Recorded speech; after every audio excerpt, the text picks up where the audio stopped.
magandang araw mga boss. Continuous video. So, yan boss, may gagawin ko yan. Starter sa alternator. Issue ng starter mga boss, sumama sa andar. So, alternator naman ay mag-charge. So, bubuksan natin parehas mga boss. Alamin natin kung anong problema sa loob.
Ayan mga boss, wasak yung armature nyo.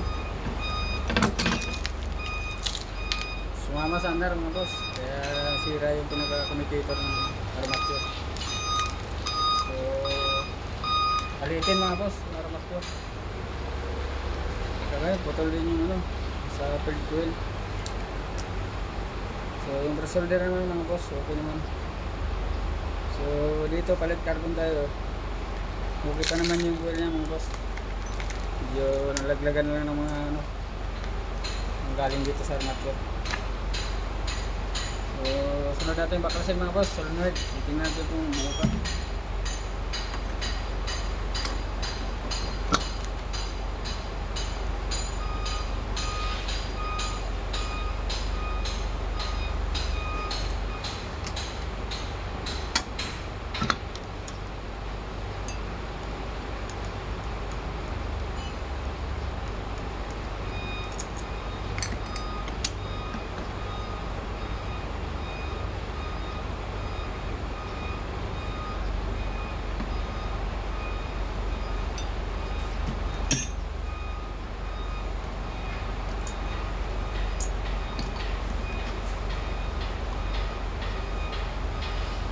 So ayan mga boss, sunod din yung ano sa solenoid.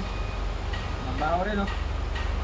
So ayan mga boss, ang sira armature solenoid. So dito sa third coil, carbon brush lang mga boss. Buo naman yung kanyang brush holder. So ayan ano, alam na natin kung anong problema. So ayan mga boss, ganun talagang nangyayari sa starter kapag sumama sa andar. Yun lang papalitan natin mga boss, solenoid, armature, carbon brush. So yun ano, hindi malalaki-laki po yung naging pinsala nyo. Mahal din to mga boss, yung armature kasi solenoid. So okay na, alam na natin yung aming sira. So yun ano, maraming salamat, God bless po.